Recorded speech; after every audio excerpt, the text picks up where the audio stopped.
So I think we're in. So welcome to the Roundtable session. We're looking at community challenges once again. We have Jocelyn Judkins here from the City of Victoria, Ted Swaby from District North Cowichan, and is Deborah here from Campbell River? Yes, I see Deborah here. I'm here. Sergeant from Campbell River is here. So who would like to ask the first question and kick it off?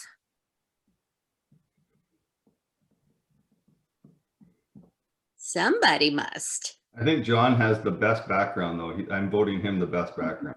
I actually agree. John, is that actually real? No, I'm in my living room, but you know where I'm from anyway. And you're in Port Hardy, are you? Port Alberni? Yeah, Port Hardy. Port Hardy. Okay. Well, we've all been talking about issues particular to cities and talking to the people behind the scenes who make it all happen and do a lot of the hard work. What do we want to know from them? Somebody must have some questions, or at least open a point of discussion with them. What have you always wanted to know from a city manager? Yeah. I'll go ahead. Hi, Jeff.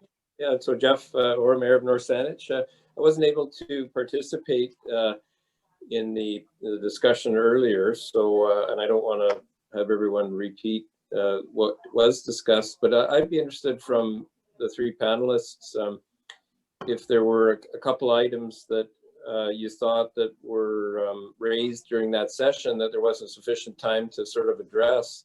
What jumped to the top of the queue in terms of things that you're dealing with? So that would be my question. Yeah. Good question. I'll start. Great.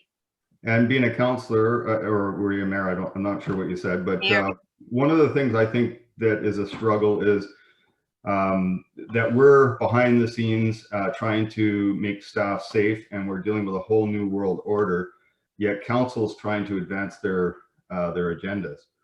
And that push and pull of and the frustration, I think, of a council not being able to continue to advance their agenda, I think is a real struggle. And I think one that you have to have good conversations about, because we recognize as city managers how frustrated you can get, but it really is an issue with, you know, that when I talked about the beginning, the middle, and the end of this pandemic, I think we're all now rolling along with council's agendas, but there was a period of time when everything just sort of stopped. Okay. And we didn't talk much about that in the session. Yeah, if I could add to that, we touched on it in the session, the tension between the Emergency Operations Center and the regular business of council, and that, you know, concern from council about who is actually leading the emergency preparedness, because this, in a pandemic, it's like an inverted emergency where we're actually taking our cues from the province, and typically as elected officials, you'd be very involved in that process, but there's a very sort of tight BC emergency response model that we follow. And so this is, and it wasn't made for this pandemic, so it certainly it's not perfect, but it is a structure that we revert to when, you know, and it takes a huge number of resources with it, which to Ted's point, takes away from the ability to move forward on council's strategic priorities. We've got a lot of discussion at the City of Campbell River now about business recovery, and it looks like we'll be setting up a task forces on forestry and aquaculture, as well as our downtown safety. So, you know, again, with limited resources, trying to resource these and make them effective, there's a lot of tension between those 2 points. Okay. Jocelyn, would you like to take that one on? Yeah, I think I would just add to that, you know, I think the city, because we're always on the front lines, has been put into the role of convener. And I just think the amount of, and Mayor Orr will be very familiar with Mayor Helps's work around all of this, but I just think about how we have had to pull in all of these different agencies at the province to try and come together, especially on the sheltering and the housing and the health supports. And I think, you know, I think the province recognizes they don't have one ministry that deals with somebody holistically. So that has really taken a huge amount of time. The BC Urban Mayors Caucus now has a direct connection to Premier Horgan. He has certainly indicated he's open to more of a dialogue and connection and kind of resetting the relationship. But that's been a huge amount of resources that have taken us away from, as Ted indicates, the rest of the agenda that council wants to advance, whether it's climate leadership or mobility. So yeah, we're having to spend a lot of time on things that we're not directly responsible for, but that are on our doorstep. So yeah. The other point I would raise, and you notice up until recently, when you go into stores, they have, every one of them has a different protocol. So in a regional context, what I found, even though we had an emergency operations open, was that there was a different response for each community depending on some of the local circumstances. And I think that although we tried to coordinate our parks and our recreation facilities, our response to farmers markets or even bylaw enforcement all varied throughout the region. And that was a real challenge for some people in how we did that. Right, right. And here's another question. Somebody has asked, I'd like to know if there are changes the cities are making due to COVID, such as patios, etc., that you would foresee staying. Will cities now be able to pivot easier to meet business and public need? Well, I love the fact that we're giving up parking spaces for patios, so I'm all for it. But really, there's a lot of work to be done with local VIEAs and the local business community on the impacts. I think it was a great idea in terms of the COVID issue, but I think there's some engagement we have to do to see how we can move that forward. Yeah, I think one of the things I've noticed as we move through COVID is a lot of the communication pieces that are focused on what local government regulations are actually regulations of the province. And I think the patio one is a good example in the sense that we can streamline that process by just saying yes, that we allow all of these businesses to move into places, parking lots, parking spaces in front of their establishment. But it's really streamlining a provincial process for liquor control in this case. I think that we can certainly do more to assist our local business community, but as Ted said, it has to be in partnership with business improvement areas that are already in place and making sure that it's part of their vision in terms of assisting them in getting people to their doors during these times. Right, right. Okay, and Jocelyn, I'm perhaps most familiar with Victoria's program with the patios and whatnot. What does the future look like here? Yeah, I think for a number of years, we've always been asked, why don't we look more like Europe? Why don't we have these wonderful walkable, alleys and places to sit outside and have your drink? And so I can see that, yes, certainly this does dovetail with what council was envisioning. It also dovetails with a number of the businesses operating. So yes, they will be here to stay. We just amended our regulations so that we're in line with the liquor licensing that happens, that goes till next October. Yeah, and I think it will affect parking, as Ted said. It will affect speed limits on some streets. It will affect, foot transit areas. But I think overall it's been very well received. It was done as an emergency very quickly with engineering and our business development folks. And now looking at more permanency, we're obviously getting planning and legal into the mix in terms of what are the longer term impacts. But yeah. That's great. And here's a question. Is it difficult? Sometimes cities are, you're the closest to the constituents. And sometimes I've noticed cities are blamed for things that are not in their jurisdiction to even manage. I mean, the housing crisis is a good thing. How do you manage that? And how do you think you need to do a better job of communicating what it is cities are responsible for so that people can target their complaints and their suggestions to the right people and the right levels of government? I'll start. I don't think people care. They just want it dealt with. It doesn't matter whether it's municipal, federal, provincial.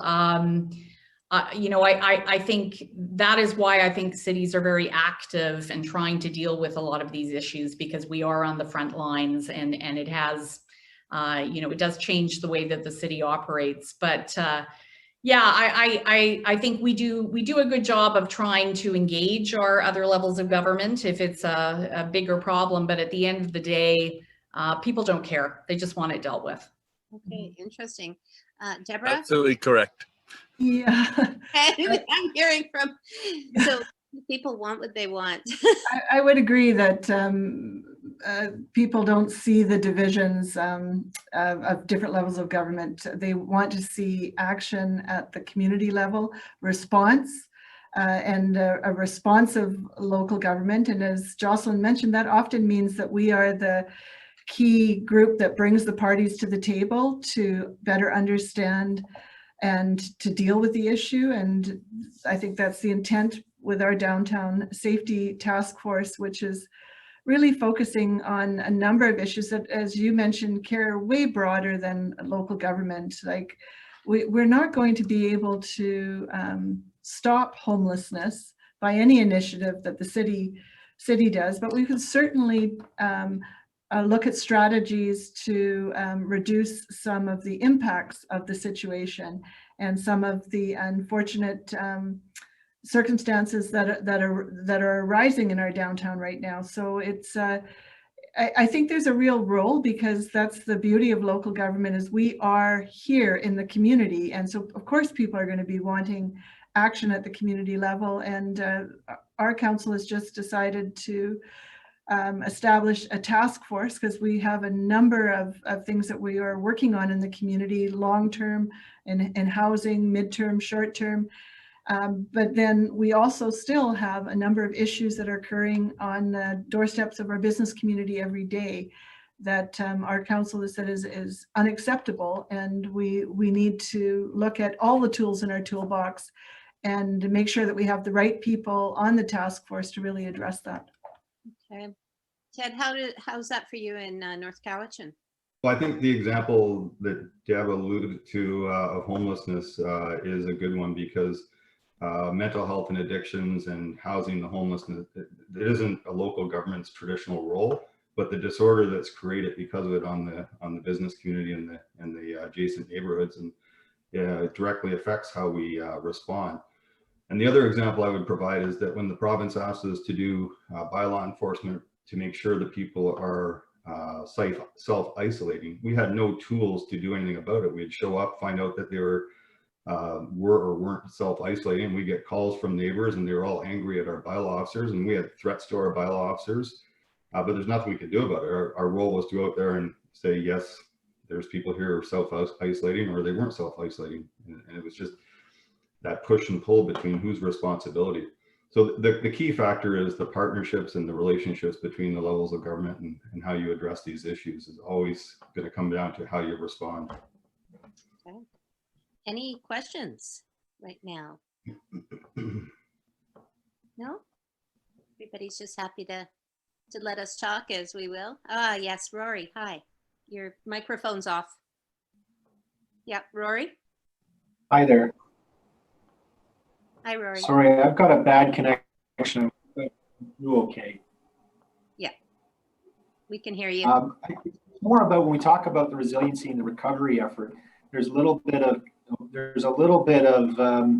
concern of capacity within the local governments to kind of address everything that needs to be done. So maybe my question is a bit two parts: is where do you feel as a local government you are as far as people coming back to work, and your ability to be at some level of normalcy as to what you would do in a municipality? And then going forward, with the things that need to be done, how well do you feel you are ready for what's to come? Okay, who wants to start?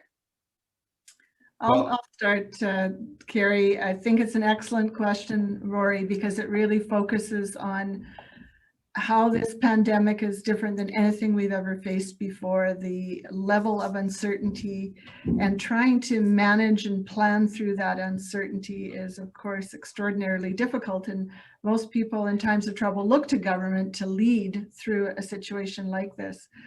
So at the City of Campbell River, we have the vast majority of our workforce now is working back in modified office situations with everything from plexiglass, and now with Dr. Bonnie Henry's statements recently with masks being worn in corridor areas and areas outside of offices and cubicles where that distance can't be met. Our city is focused a lot on communications and economic development as two areas that need additional funding to manage through this pandemic. Communications is so important to the citizens of our community, the businesses, to understand what initiatives are in place, and to also be able to, we're that conduit to higher levels of government, whether it's provincial or federal, for relief programs as well. So we are fortunate, I think, so far, many of us on the island, in that we've had very low community, the incidence of COVID is fairly low. We are prepared to go to a model that is a distributed model where we rely more on digital communication. So I think we've used the first phase of the COVID pandemic to learn how to work in a digital world, and to learn that very quickly, so that if we're in the second, and if there are third phases beyond that, that we can quickly pivot and still retain all of the important work activity of a city, but do it in the ways that we've learned how to do it differently to manage through the pandemic. Okay, great. So one of the lessons I've learned is that just when you think you've seen it all as a city manager, something else comes along, and we deal with snowmageddons every year, and fires seem to be more frequent, and windstorms, and killer hornets are coming, and you name it. But this was a real kick in the butt for us in terms of our resiliency and our business continuity. And I think that what's happened is that we have put a lot of effort into making sure our business continuity is there, and that will serve us well for whatever we face in the future. I don't think we're anywhere near back to normalcy in terms of the community and retail and tourism, but we're certainly on our path back if we don't go back into a big lockdown again. Okay. Jocelyn, how are things in Victoria? Yeah, Carrie, I'll just add to that. We have a whole plan that's based on kind of a modern workplace, looking to the future. I think we will be different after this. We're lucky that our IT folks have been working for a long time behind the scenes, so that remote working is actually quite easy and doable for most of us. But I think, we're also looking at our downtown. I know the province has sent people back starting this week on a part-time basis. We need that to support our local economy. I do worry about the commercial developments and people building a lot of office stock.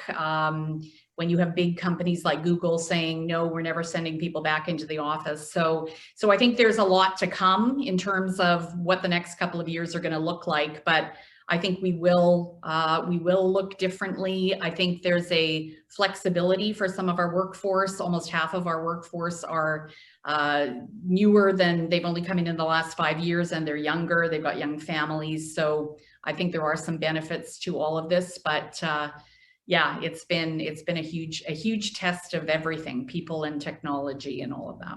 One of the things Jocelyn talked about, which I think is a real opportunity, is what does the future of city halls look like? We spend a lot of money very controversially on city halls, and I think this provides us some opportunities for flexibility. And the one area we haven't talked about at all, but clearly was affected is the protective services and fire response. Their responses were down, or their callouts were down 75%. And what does that mean long term in terms of whether you build massive fire halls or massive detachments, and should they be distributed as well? So I think there's things that we haven't talked about and looked at, but certainly have been impacted by COVID. That's really interesting in the way we're seeing entire systems and cities reshaped. I mean, this is aside from the fact that this is really quite a terrible time to have to live through, it's also a fascinating time because it's testing and pushing us to the limits in every way. Have there been other ways that you found yourself tested or pushed to innovate during the pandemic in order to navigate it and look beyond it? Well, internally, we didn't have a way to communicate with staff. We didn't have a platform internally, so we did create on PlaceSpeak, which is a platform, a way that we could have an intranet so that our employees could communicate back and forth, and that we could directly provide ways that we could message to them. And I think that was just one small example of how we tried to innovate and reach out to our staff in other ways that we traditionally hadn't. Yeah, to follow up on what Ted's mentioned, we did have a platform, but it wasn't sufficient enough, and we had to create a better platform for that, because as important as the need was for communication was across the community and to our public and businesses, our own employees were desperate to know what was happening because things were changing so quickly, especially at the beginning of the pandemic when nobody even knew what we were really moving into. So I think the changes that we've had to make, both in external communication and internal, are really important, and getting out to our business community directly with new channels of communication. But circling back now, as we are entering the second phase, this face-to-face communication is proving, or one-on-one communication is proving to be very, very important. It's not, of course, not innovative at all, but it's just the glue that keeps us together. And as much as we get involved in these kinds of discussions, sometimes you really need to see the whites of somebody's eyes, and really it's the emotion, that empathy, that people look to local government to lead and guide through times of emergency, and to really understand that, you know, so many people are so drastically impacted by this financially, socially, even environmentally. One thing we haven't talked about is the positive outcome of all of this is the interest in the great outdoors, and particularly cycling and cycling lanes and infrastructure in communities. And I think that's a huge positive that's coming out of this. And I know that the City of Campbell River is looking at really integrating cycling lanes into infrastructure in a way they've never done before. So. Okay, and I mean, Jocelyn, you're very aware of cycling lanes being integrated in. It's an amazing topic of discussion in our city. Do you have anything to add on the topic of innovation? Yeah, I would just add, I agree with what Ted and Deborah have said. I think the other part, and I liked what Deborah said about the whites of the eyes, because, you know, technologically, we have kept everything going. We have our development tracker, our community land use committees are convening people to talk about development applications, but the inability or maybe unwillingness to kind of get together kind of gives people a little bit of an excuse to say, well, no, I don't feel completely engaged on that. Or if they have a beef with a certain application, they'll kind of hang it on that a little bit. So yeah, I think we have pivoted greatly to be able to continue with that business. And just to add on the communication end, I mean, I think if I've learned anything, it's over communicate. Even if you're communicating the same message over and over, provide those forums for people to talk, even if there's really no set agenda, because people just need that engagement. Okay, really good point. I just want to pick up, we've just had a question come in here. I would think this goes more to Deborah, but anybody can jump in on their own regions. How do you see destination trails in the North Island having a positive impact on the local economy? Does that impact you, Deborah? Oh, most definitely. With our own Campbell River tourism group, we've always been a tremendous staging area, and the entrance to huge amounts of wilderness beyond us. So the regional trails network is something that I think can grow, whether that's for skidoo in the wintertime, or trail biking, and actually connecting some of our more remote communities, I think is also a real plus. So yeah, I think it will benefit both the city of Campbell River, but benefit all of the smaller communities that use Campbell River as sort of a hub center for them. Okay, John, I believe you have a comment? Yeah, we got, as you know, I'm from the North Island, and this year we were overwhelmed with tourists. All our campgrounds were all full. The downside, of course, is that we were overwhelmed in our parks, and our park budgets were not efficient. And I'm talking provincial parks now. The budgets that they need to have a rethink, and hopefully the provincial government will put more money into parks and things like that, because that was definitely lacking.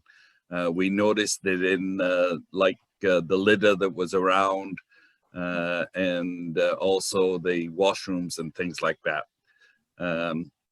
You know, it came, I don't blame the parks, I'm just saying that they need more money in those areas, and this year was kind of overwhelming for us.